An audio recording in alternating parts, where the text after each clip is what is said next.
America और Iran के बीच बढ़ते तनाव ने एक बार फिर पूरी दुनिया की चिंता बढ़ा दी है।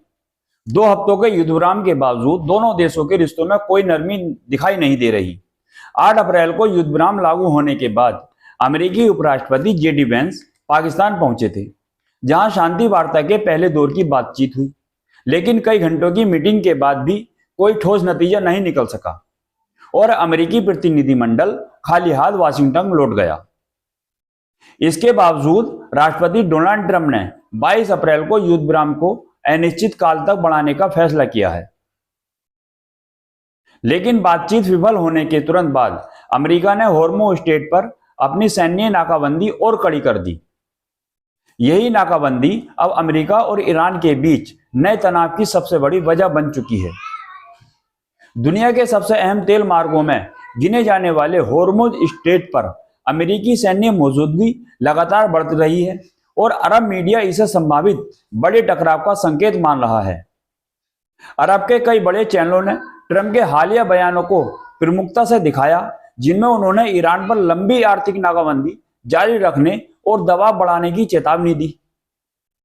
कुछ रिपोर्टों में यह भी दावा किया गया कि अमेरिका ईरान के खिलाफ कम समय के लेकिन बेहद शक्तिशाली सैन्य हमलों के विकल्प पर विचार कर रहा है। इसी बीच ईरान ने अमेरिका को एक नया प्रस्ताव दिया था, जिसमें आर्थिक प्रतिबंधों और परमाणु मुद्दे को अलग अलग रखने की बात कही। लेकिन वाशिंगटन ने इस प्रस्ताव को साफ तौर पर ठुकरा दिया। अमेरिका का कहना है कि किसी भी समझौते से पहले ईरान को अपनी परमाणु महत्वाकांक्षाओं को पूरी तरह छोड़ना होगा। कतर के अल जजीरा चैनल ने इस पूरे संकट को लेकर खास चर्चा की। चैनल पर सवाल उठाया गया कि क्या सिर्फ आर्थिक नाकाबंदी के जरिए अमेरिका ईरान की सत्ता को कमजोर कर सकता है। विशेषज्ञों का मानना है कि ट्रंप फिलहाल सीधे युद्ध से बचना चाहते हैं, क्योंकि बड़े सैन्य अभियान की राजनीतिक कीमत बहुत भारी पड़ सकती है।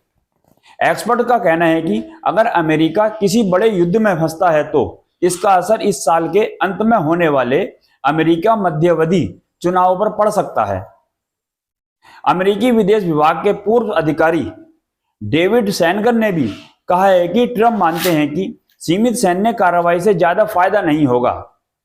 उनके मुताबिक अमेरिका का असली दबाव आर्थिक मोर्चे पर है, ताकि ईरान की अर्थव्यवस्था कमजोर हो और सरकार पर अंदरूनी दबाव बढ़े। मिस्र और सऊदी अरब के कई मीडिया संस्थानों ने भी दावा किया है कि ट्रंप प्रशासन फिलहाल सीधे युद्ध की बजाय आर्थिक घेराबंदी की रणनीति पर काम कर रहा है। हालांकि सैन्य विकल्प पूरी तरह खत्म नहीं हुए हैं। विश्लेषकों के मुताबिक अगर हालात और बिगड़ते हैं तो अमेरिका हवाई हमलों के जरिए ईरान के अहम सैन्य और परमाणु ठिकानों को निशाना बना सकता है।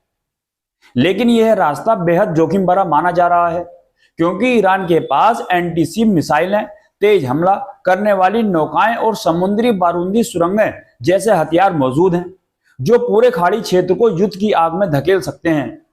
उधर अमेरिका के भीतर भी ट्रंप पर कानूनी तौर पर राजनीतिक दबाव बढ़ रहा है और पावर्स रेजुलेशन के तहत अमेरिकी राष्ट्रपति कांग्रेस की मंजूरी के बिना केवल 60 दिनों तक ही युद्ध जारी रख सकते हैं। ईरान से जुड़े मौजूदा सैन्य तनाव में यह समय सीमा अब पूरी हो चुकी है। ऐसे में आने वाले दिनों में ट्रंप प्रशासन को बड़ा फैसला लेना पड़ सकता है। अब सबसे बड़ा सवाल यही है, क्या अमेरिका और ईरान बातचीत की मेज पर लौटेंगे या फिर मध्य पूर्व एक नए बड़े संघर्ष की तरफ बढ़ रहा है।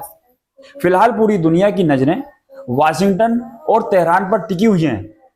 वीडियो में जानकारी अच्छी लगी हो तो चैनल को सब्सक्राइब करें और वीडियो को शेयर करें।